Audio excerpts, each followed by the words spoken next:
Hey, thank you all so much for joining another episode of Celeste the Therapist podcast. My name is Celeste. I'm a therapist from Boston, and I have a special guest. I'm going to have him introduce himself to you all. Hi, I'm Geoff Thompson from England. I'm Hi, a Jeff. writer. Hi, Jeff from England. I'm so happy to have you on. So, one of the things we do on this podcast is we share stories. You are in a whole different place, mentally, spiritually, and everything than you were years ago. And I think sometimes, I know you talk a lot, you have a book out, you talk about forgiveness. And I think sometimes when people see people like you, they'll say, like, wow, like that's so awesome. Like, how is he like that? And they will think you had a perfect upbringing and Yeah, everything went in a nice straight line for you, which it did not. So that's why I enjoy storytelling, because I feel like the more we realize we're not alone, it really helps us heal. And we don't have to work on recreating the wheel. And you do a really beautiful job at helping us with context and education behind the why the forgiveness is important, and how fear keeps us captivated. So I'm excited for my listeners to hear from you today. One of the things that he has is a book out about forgiveness, but that kind of started early on. If you can give people a little bit of a history about your upbringing, and kind of like what took place early on in your life. yeah. I was brought up in the Midlands of England in a kind of typical working class family. My life was interrupted at the age of 11 when I was training in a martial arts class, and I was the star student, and I idolised the teacher. And to cut a long story short, he groomed me and sexually assaulted me, which had a devastating effect on my life. I mean, devastating. Wasn't so much the abuse itself. It was the confusion, massive confusion, dissonance, deep shame, mostly confusion. The grooming was like a parasite that stayed in my head. So I constantly blamed myself. I constantly had a voice that said, "You must have led him on." And people suggested that. And I'm like, I was 11. I was 11. I was 11. How can you lead somebody on? But I had lots of this stuff going on in my head. I was a very sensitive kid. It was the experience of waking up in the middle of the night, with somebody's hands over you and being invaded, and the terror of that. I was facing away from the abuser. We were kind of camping out in these makeshift beds, at the martial arts club we were in. We were supposed to be like a martial arts camp where we all camped at. It was all exciting, and I woke up in the pitch black with this disembodied hand abusing me, Mhm. and it was the terror of that. It wasn't the abuse itself, it was the terror of this unseen hand. And it was Right. only later that I realized, for years and years and years, I was running away from this unseen hand, from this Yeah. disembodied hand. I was constantly, every single decision I made from that moment on Yeah. was filtered through, was processed through that fear filter. I was too frightened to share it with anybody. And because I didn't share it with anybody, I think if I'd have shared it earlier, if I'd have shared my story sooner, I could have released this parasite, Yeah. this Yeah. this darkness, and it could have been cleaned quite quickly. But because I was too afraid to do it, Right. it festered in me. It grew. I think something in me abandoned me. I think I Yeah. was so afraid that something left, Yeah. and this new personality came in that could cope with it, and I coped with it Yeah. by not talking about it. Yeah. When I finally did share the story, some years later. Well, before um, you share about when you shared the story, I just want to share with the listeners. His trauma was clearly defined, where it was very clear. Because some people, it's not always as clear. but what Yeah. he's describing and how it affected him. And a lot of times when I'm talking to people, they think because it happened years ago, they don't understand how could it still affect me. You have a Yeah. way with your words when you talk about the parasite and how it kind of went through your body. Literally, all of that energy, that's what happens. Yeah. And Geoff was literally in survival mode. The rest of his childhood, but it wasn't he's talking now when he looks back and after work, but during that time you're not thinking about, oh, I'm in survival mode or this is No. happening and that's happening. You don't really understand it, but when you look at the behaviors and you look at the manifestations, because it can manifest in different ways medically, the way we Yeah. choose to live our life, all of those things, if we don't allow release to happen, reconciliation to happen, what will happen is that it just affects our life, kind of like a sore, that a physical wound that it goes untreated, right? It can literally like affect and spread in different parts of our bodies. And it sounds like for you, that's what happened when that incident took place. Does that sound like an accurate description? Yeah, it's very accurate. Yeah, it's. I would say that it was physical, it was psychological, Yep. but it was also spiritual. Yeah. So this person effectively stole my autonomy. He effectively left a schema, like a scar on my young Yeah. psyche that took over part of my autonomy. Wow. Left me in a state of cognitive dissonance. So I was confused about what happened. And then because I didn't clear it, for years afterwards, I sexually self-abused, but wasn't conscious that I was doing it.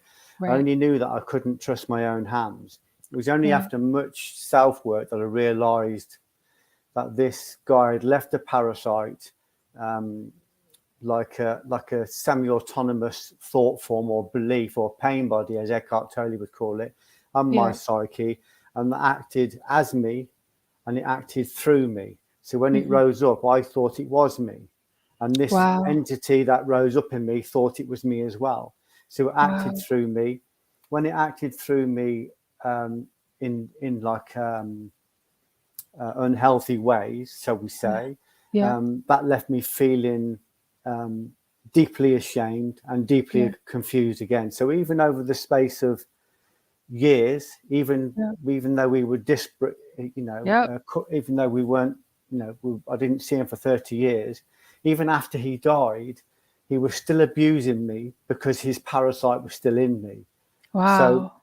we were effectively entangled. So Yep. you couldn't really differentiate between me and his parasite.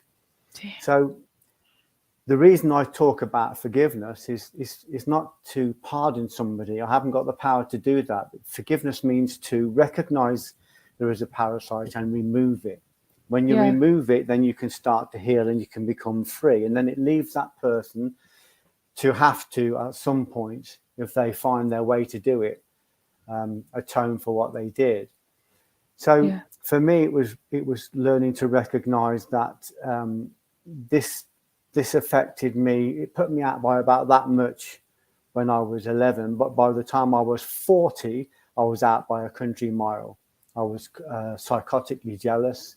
I self-abused, sexually self-abused. I physically abused myself by smashing all my hands up, by smashing all my face up, by going into martial arts, by becoming this killer martial artist. I'm not very big now, but I built a big armored body.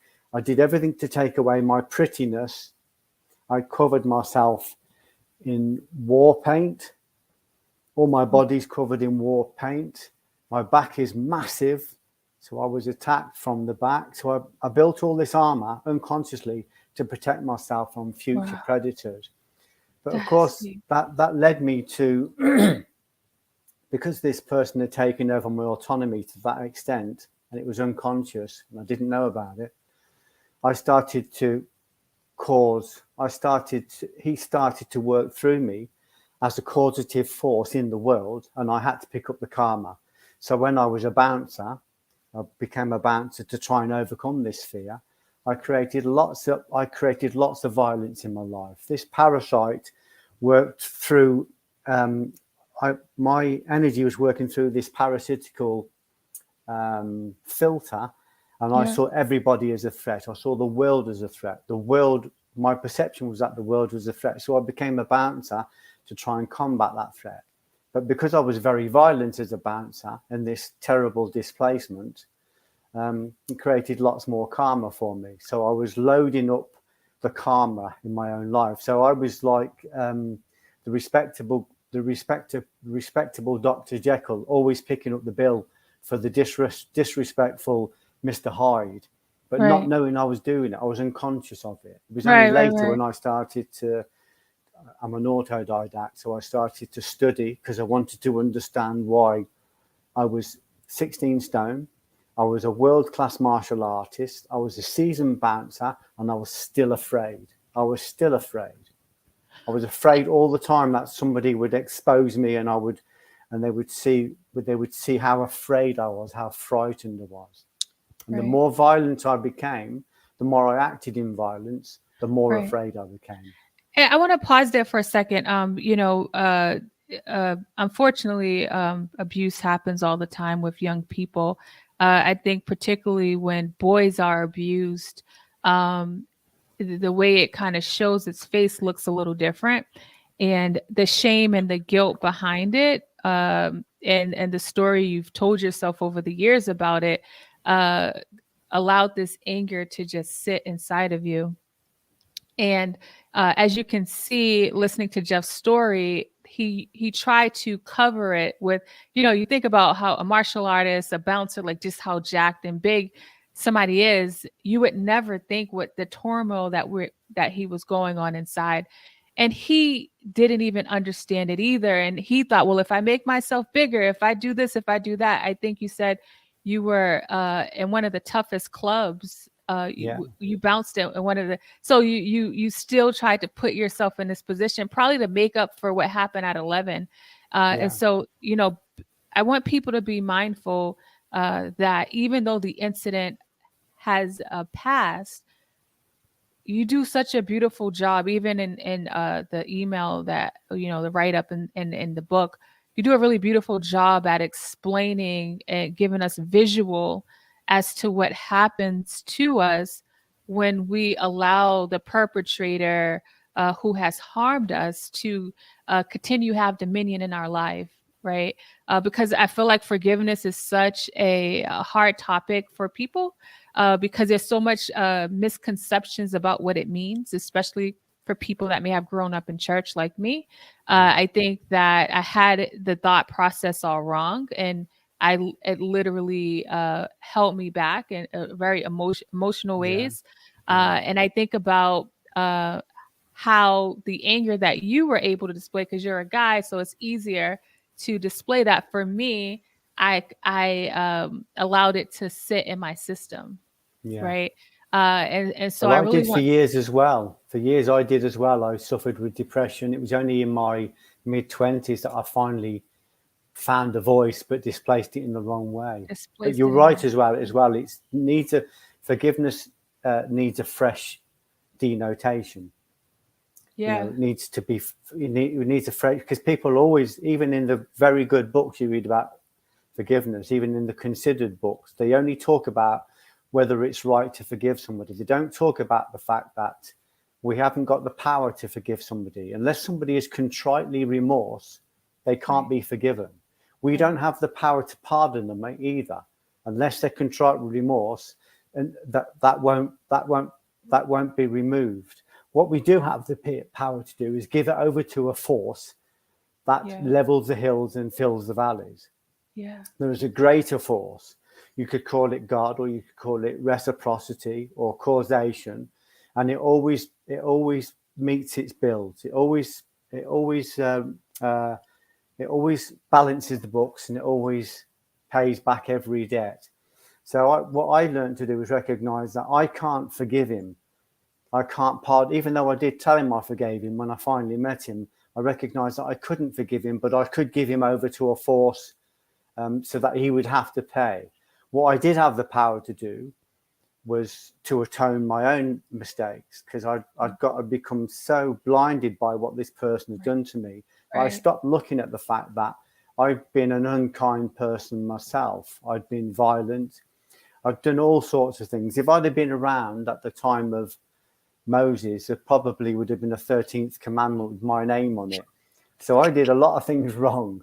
And once I'd forgiven this person and he was gone, suddenly my consciousness expanded. I'd made room, and I was able to see I didn't need to concern myself with him. He was going to have to pay for that. What I needed to concern myself with was the fact that I was still carrying lots of little murders in me. You know, when we murder people, when we gossip, when we draw blood, when we shame people, when we're unkind about people, when we have negative thoughts or words, or when we do negative things. I've got so many of them and I realized that all of these errors, all of these sins contained light, which I needed to release. They blocked light, which I needed to remove so I could create a vacuum for more light.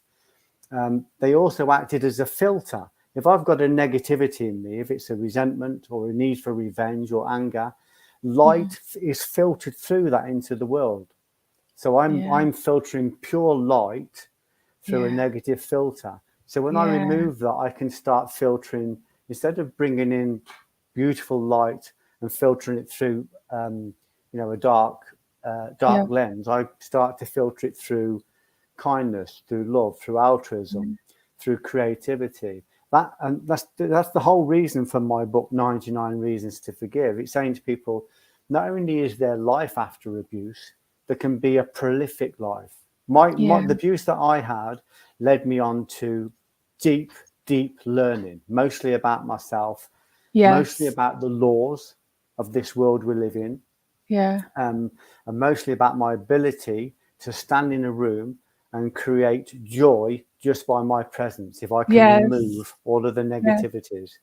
Oh, I love that. And I want to get to have some talking points from the book about the reasons to forgive. But before I go there, I really want you to touch on what you did with fear, because so many people don't realize fear is standing in their way of life, and it's such a crippling emotion that can really hinder us from living life.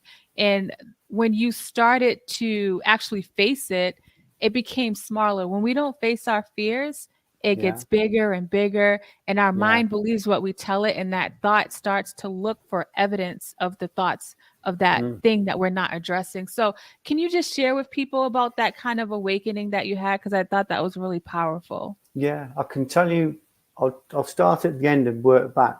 I can tell you that there's only one true, genuine fear, and we all need to have this, and that's a fear of God.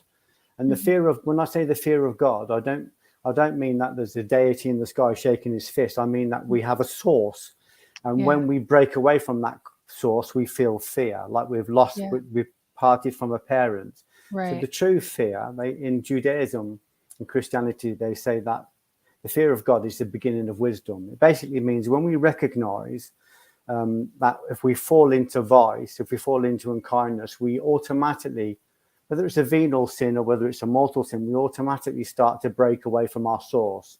That's like pulling the plug out of the mains electric. And when we do that, we feel fear through our conscience. So God, or our highest source, speaks to us through conscience. So that's a legitimate fear. All the other fears are not fears at all. But what they are perceptions or cognitions or precepts or concepts. And each of these fears, this is what I realized, this is the gift, is that each of those fears contains a tincture of light, or what they call the attractive forces, or the Holy Spirit. There's various names for it. So each fear that we have. So what I realized was that I was afraid of everything. At one point, I was afraid to be alive. I was afraid to move forward. I was afraid to move back. I was afraid to stay where I was. I was afraid to live. And I had this moment in my early 20s when I just thought, I can't live like this anymore. I just can't live like this. I was waking at 4 a.m, cold with sweat, deep in depression, My wife lying next to me in bed asleep, and I know she can't help me. I know she can't help me. My children in the other room, I know they can't help me, and I can't protect them because I'm so afraid. Damn. I'm thinking about my doctor, and I'm thinking my doctor can't help me because he just wants to give me pills. And as much as sometimes people need to do that, I know that wasn't going to solve it. No. That was just going to throw a blanket over it. Yeah. But I knew there must be an answer. And I remember saying, I'm not going to live like this anymore. And I just felt this kind of righteous anger. And the moment I did that, I connected to grace. And this idea fell into my consciousness like a coin falling through water. And it was a fear pyramid. And it said, write all your fears down on a pyramid, least fear on the bottom step, worst fear on the top step, and start to confront them. Wow. Every time, the moment I thought I saw that, I had hope. So a light shone through my depression, and I thought, I was curious. I could do something about that. I was afraid of spiders. I was afraid of dentists. I was afraid of karate competitions. I was afraid of all sorts of silly things, but they were things that dominated my life. They, like I said, they held light, they blocked light, they filtered light, and they stole my autonomy because I would try to negotiate my life around these various myriad fears. Right. So when I started to confront the fears and get desensitization to them, I thought I was just overcoming fear. I wasn't. I was converting darkness into light. I was converting ignorance into knowledge. I was converting these terrors into consciousness, literally consciousness. So as I overcame the fear, my consciousness expanded a little bit. My world expanded a little bit. Yeah. And then that gave me enough knowledge, enough confidence to go to the next fear and the next fear and the next fear. And what I realized was many years later was that I was actually converting, overcoming evil with good, you could say, but I was converting ignorance into knowledge. I was converting darkness, fear, depression, anxiety. I was converting it into consciousness, or you could say it's light. So I was expanding. So I went from being afraid of working in a menial job, living in an unhappy relationship, living a very small, contained life, to expanding and eventually standing on the world stage in lots of different areas. So my message to people isn't that, look at me, my life was terrible, I was abused. My message to people is there is hope. There is hope. There is hope. And the power is with you. If you've got a parasite in you called fear, that parasite will tell you that there's no hope, there's no light, the world is a dark place. It's a perception. It's not true. We need to turn into it. So I wrote down all the things I was afraid of. I confronted them one by one, and I expanded in consciousness. I love that. Some of my darkest fears, I wrote them into films, plays, books, and that they won lots of awards. Like, I wanted to show you this if I can. Oh, wow. So that's a BAFTA award that I won for a film that I was very afraid to write. Very afraid. Oh, wow. There was lots of fear in it. Now you might look at that and think, oh, it's an award. It's a big hot chunk of metal. You can feel the weight of it. That, Celeste, is a key. That is consciousness. That is my darkness converted into consciousness. You know what that did for me? That opened doors. I went and stood in prisons with people serving life, and that's what got me in.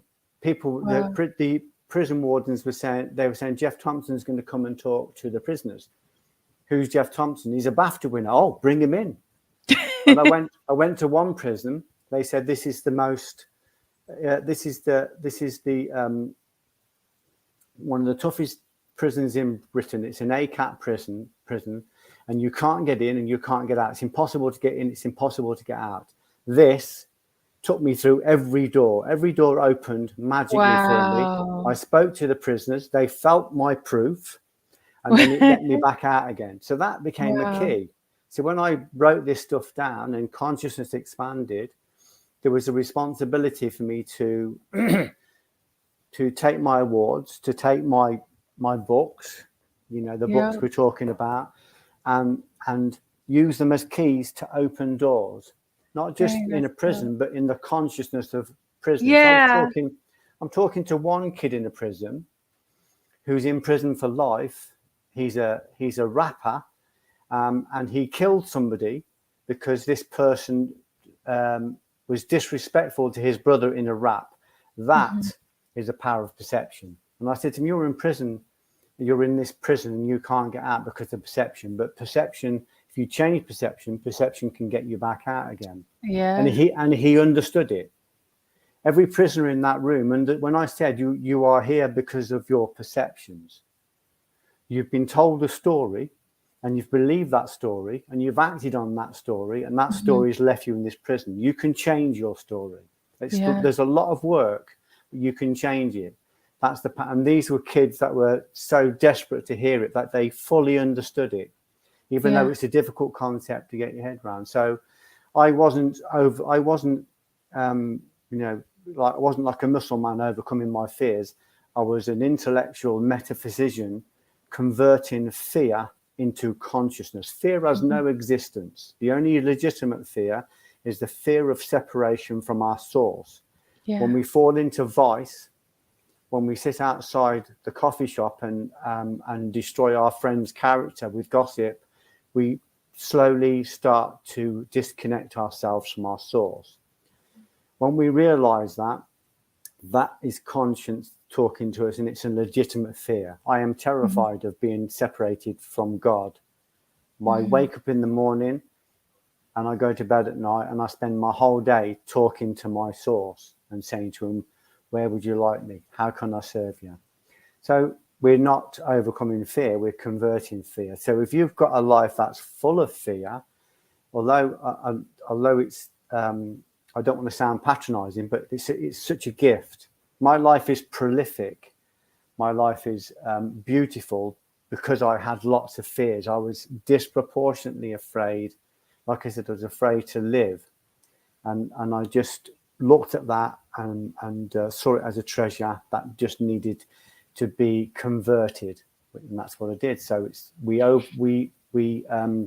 convert fear into consciousness. So we've no longer got this pure, beautiful energy coming through negative filters. My energy all comes through positive filters. I love that. And I echo what Geoff is saying. I think about my kind of awakening and just choosing to lean into the fear and how it riddled my body. I want to read one of the statements he says about abuse is like a parasitical virus. Emotions like anger, fear, anxiety, dissonance, and the need for revenge actually feeds the virus. Forgiveness is the antibody and natural immunity that circulates through the body and mind. It recognizes the bacteria of abuse and neutralizes it. Anger is good, anger is bad. Anger post abuse is completely understandable, and it is useful as a temporal energy if you can convert it into healing modality. Anger causes disease if you marinate in it. And I think, I have I've shared with my audience, I have an autoimmune disease I was recently diagnosed with, and in my liver. And I looked up kind of like, the liver diseases in a spiritual realm. And it talks about when you hold on to anger. And I was somebody that just wasn't, I didn't display anger characteristics. It just wasn't in my character. But Yeah. I never released a lot of things. And I think about all of the ways. There's so many. I'm going to quote a few more things he said, but there's so many different ways that when we're holding on to this pain, because we can never go back to the past. We will never be able to change it. And so why should we allow it to affect our present and our future? And I Could try I to, Would yeah. you? Sorry, I'm sorry to interrupt you, Celeste. I wonder if I could just add something. Forgive me for contradicting you. I just want to say the past and the future and the present exist now. So Right. if you imagine you've got an anger because something Yep. happened to you, or you've got a Yep. confusion, Yep. that exists in you now. So what happened in Correct. the past exists in you now. So you can change the past by changing now. I know what you mean. You can't change The the incident. incident. Yeah. Yeah, you But can't you're change right. the incident, but the You're right. incident lives in you now, which means You're you right. can go in and you can completely convert that. Correct. And not only can you convert it, because obviously if we hold on to anger, especially if it's suppressed or repressed, it does affect the the autoimmune system, because it Yep. affects it constantly is triggering the sympathetic nervous system. When the Yep. sympathetic nervous system is triggered, the immunity closes down because it thinks it's in fight or flight. So immunity closes down. So you are open game for any kind of disease, any kind of parasite Yes. can enter because your immune Yeah. system is closed. Yes. And then when the body comes back to homeostasis again, there's a syndrome called GAS, the general adaptation syndrome. Your body comes back to normal homeostatic balance, but you've still got all of those stress hormones running around the body, specifically Right. cortisol. And those stress hormones, because they've got no behavioral release, there's no exit for them, they attack the smooth internal muscles like the heart, the lungs, the intestines, the bladder, all of the organs. It attacks them. It scratches the arteries in the veins. And the fatty acids that are released in fight or flight get stuck in it. And that's the beginning of angina. It goes up to the brain. It attacks neurotransmitters in the brain. So when we hold on to anger and pain and fear, and when we say I won't forgive and they don't deserve to be forgiven, it's just coming from, we're just slightly off center. We're not really looking at it properly. What I'm saying is that there is a parasite in you. You are going to take it and you're going to give it over. Yep. There's a lovely saying in Judaism where the rabbi says, if you ever see anybody that's hurt you, run after them and serve them, because they have something of yours and you need it back. And you have something of theirs and you need to give that back to them. So you have their parasite and they have your autonomy. So when you forgive them, when you give it over to this greater force, you give them back that parasite, you remove it from you, and when you do that, you automatically take your autonomy back again. Yes. So while we hold a resentment, we are bound to the nature of our resentment. Yes. And there is a feeding tube between the two of you, and Yep. it's feeding back and forward on that drama. When we sever that by removing the parasite, they can no longer feed off us. The guy that abused me when I was 11 was still abusing me when I was 40 because I had not removed the parasite. The moment I saw that, the moment I understood it intellectually, the moment I recognized that it was like a virus, I just thought, right, I need an immunity. And the immunity was forgiveness, because it's a higher level of energy, it's a higher level of light. It dissolves everything before it. And in the Holy Quran, it's actually considered one of the names of Allah, one of the names of God. In other words, it contains an attribute of God. It contains the highest possible level of consciousness. So when we bring that consciousness in, it automatically starts to dissolve ignorance. Just like if you're in the bedroom, you wake up in the bedroom at night and you see a man standing in the corner and you're terrified, and then you switch the light on, you realize it's not really a man at all. It's just a coat stand with a hat on it, and the light has dissolved that perception. So that's what consciousness does. Consciousness adds light to a situation and lets you see the truth. This parasite is fighting for its life. It's a semi-autonomous thought form. It's fighting for its life. So it doesn't want you to know that you can clear it at any time. You have the power to do that. You don't have to wait for anybody else. You don't have to have anybody else's permission. You just have to stand in front of it. And if you stand in front of it and absorb 99% of the fear that it threatens you with, this three-dimensional monster will become a two-dimensional cartoon, and then it will pop. And when it pops, the nature of the fear will be liberated, and the effulgence, the light that it contains, will expand into you, and you will be wider, and you will have a clearer view because of it. And that will excite you to want to go around and search out all of your fears, all of your mistakes, all the guys out there, all the girls out there who are carrying conscience, who are carrying mistakes, who have done things wrong. Each of those mistakes, each of those errors, each of those sins contains light. It blocks light. it filters light in a dark way. When we atone, in other words, when we give it over ourselves, when we look at it and go, I did that happened on my watch, and I am contritely remorse, and I will never do it again. That will be liberated, and the light in that will expand as well. That's why in Christianity they say the bigger the criminal, the bigger the welcome. This person is carrying lots and lots of darkness that can be converted into light. It's a very powerful force. That's why the prodigal son is always welcome with the fatted calf. Yeah, I think about like Saul and Paul, and you know how. And I do. I want to say, thank you for that. Just kind of sharing that, and I 100% agree with you around the fact that the past is in us. And I tell people, it's like, how is it that we work so hard at trying to ignore what we've been through when it's always going to be a part of us because it's what we've experienced? And why not work on not allowing that experience to be the lens that we are looking at life under? Because, that's unfortunately what happens to a lot of people.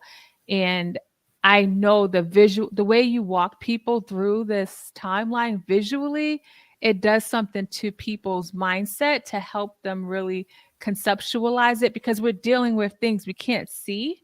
And so it's really hard to think about it in that way. But the way you talk about it, you can't not think about it in that way. You make it too easy for us to really like think about it.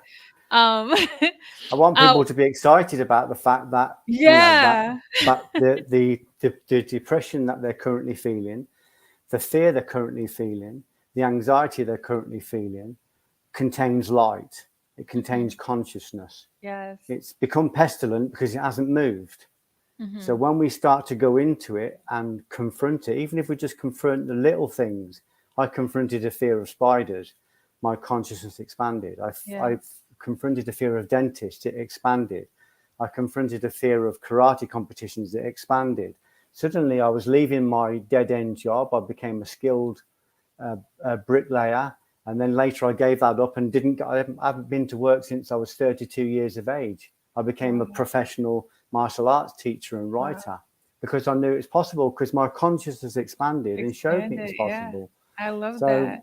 If the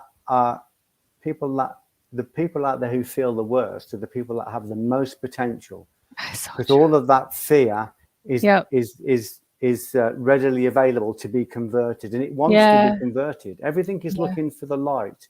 Everything is looking for consciousness. And the moment we take charge of it, like I said, you may have to stand in front of it and absorb 99% of it. But its threats are bluster. And it's posture. And when we stand in front of it and say, I said to my depression, come in, have a sit down, stay as long as you want. Let me introduce you to my wife. If you want to stay, you stay. I'll manage. Don't you worry. I'm okay. I'm not afraid of you. Boom, dissipates. Dissipates straight away. Recognition and liberation are instantaneous. We just may have to work hard for that recognition. We have to, the fear will hold on as long as it can. But the moment if we're prepared to sit with it, and as you rightly said, lean into those sharp edges, if we're prepared to do that, fear will disappear. It is terrified of consciousness, because consciousness converts it into light, and what is exposed to light will become a light. Yes. And the reason people will understand, the reason people are going to get pictures going through their mind now and feel excited, is because what I'm talking is spirit. I am using consciousness to impose consciousness on other people, to say your liberation, your emancipation is available to you, and you don't need anybody's permission.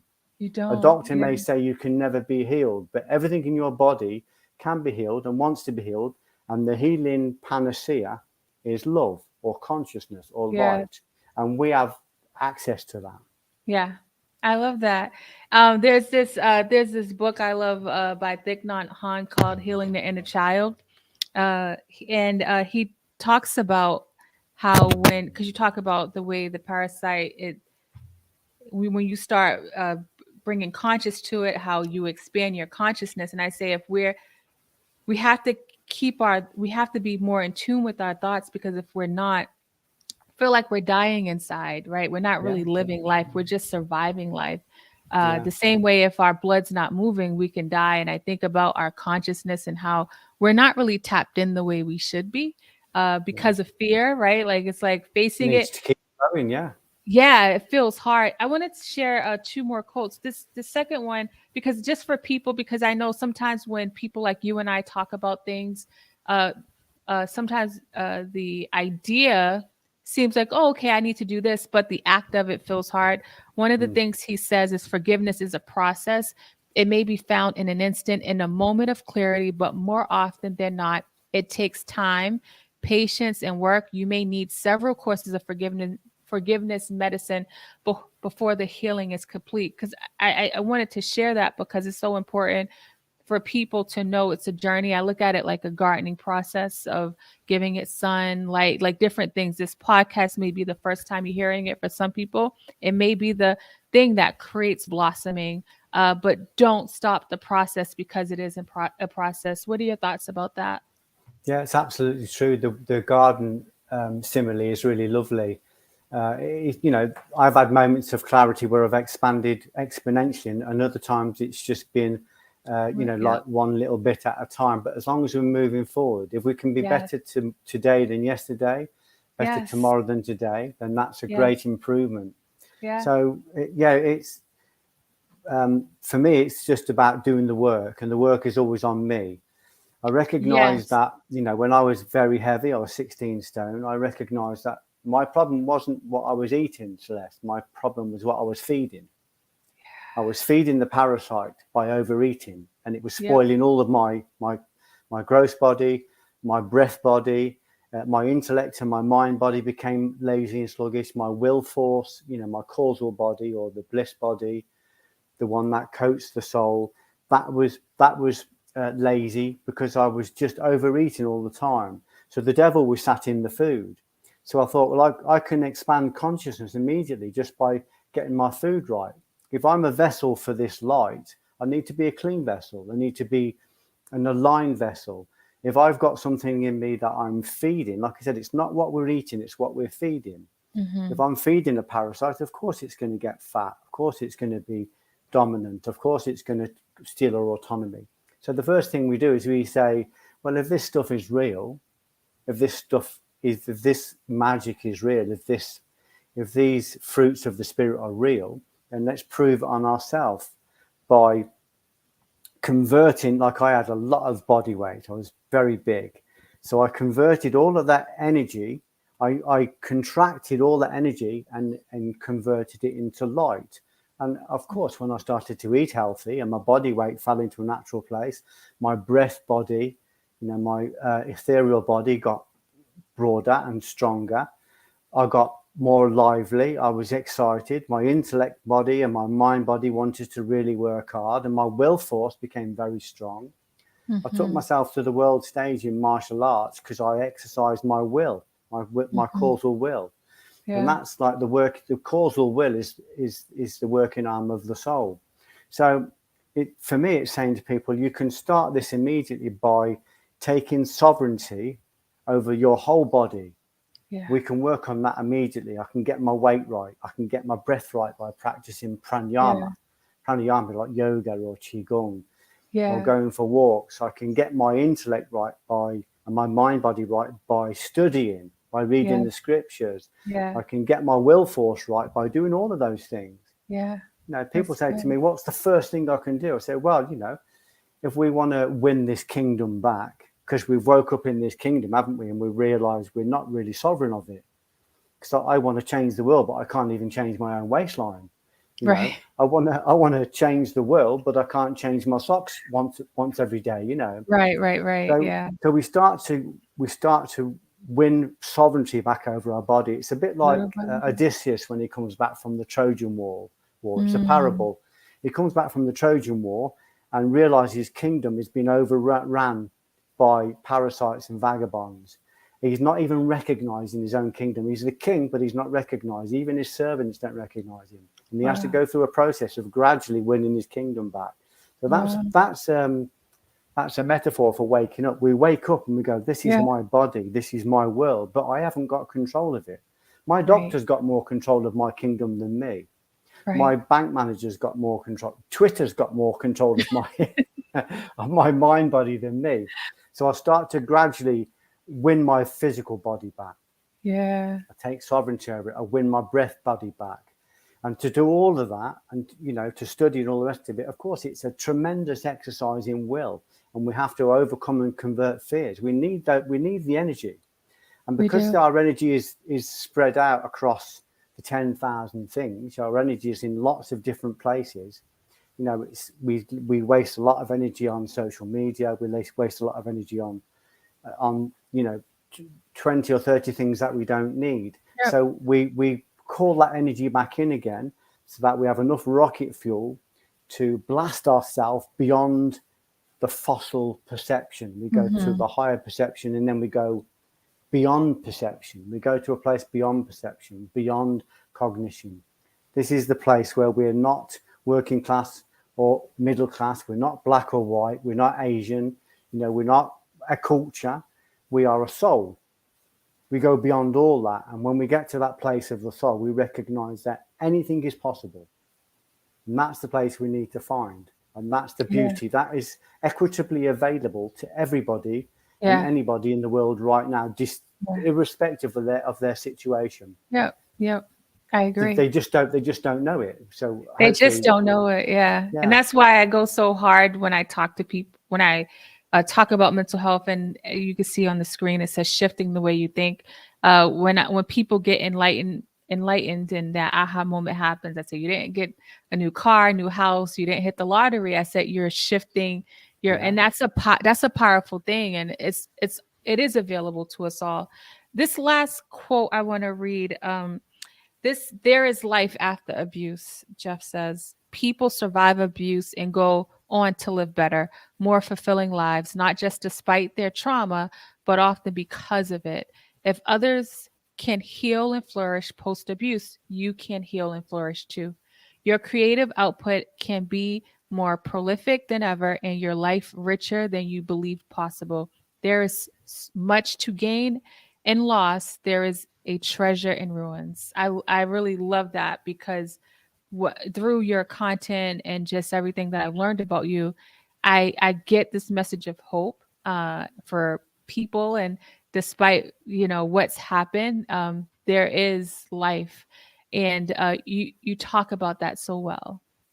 Yeah, thank you. That I like I said, what happened to me set me on a journey, set me on a path that I would never have gone on if it hadn't have happened. It set me on a path where I've probably gone, 100 times further than I would ever have gone. I mean, I've published 50 books now. I mean, in 20 languages. I've done films. I've worked with Orlando Bloom. I've done stage musicals, stage plays. I've written for the broadsheets. I'm just an ordinary person exploring this consciousness. I'm absolutely an ordinary person in the fact that we are all extraordinary. I'm just tapping into some of that. I'm excited I'm writing at the moment, and my writing is a direct link to my source, and I'm being taught, as they say, by my own soul. And I'm so excited by what I'm learning. But I recognize that a big part of what I'm learning is that I have to share that with other people. So I am entangling people in spirit, not in dark perception. I'm saying, if you're going to be entangled, we might as well be entangled with the biggest guy in town. And I love that my audience can get entangled into your journey and just your insight. It's just so beautiful. I knew I was going to have a lot of warm feelings speaking to you just by reading your writing. It's really beautiful, and it's important, and I appreciate you for your transparency and the gift that you give to us. Tell people about your latest book, where they can find it, the name of it. It's called 99 Reasons to Forgive. And I'm going to give you a spoiler. every one of there's lots of stuff in here about how it's good for your health and how you win your autonomy back, how you get the chance to convert darkness into light. But all 99 reasons to forgive are love, love, love, because grudge blocks the flow of love. As you said earlier on, if our blood system blocks at any point, we can have a heart attack and die. But people don't think about the spiritual flow. That's what you said earlier on, which I loved. That spiritual flow needs to keep flowing in, and it needs to keep flowing around. It's got to stay in this eternal figure eight.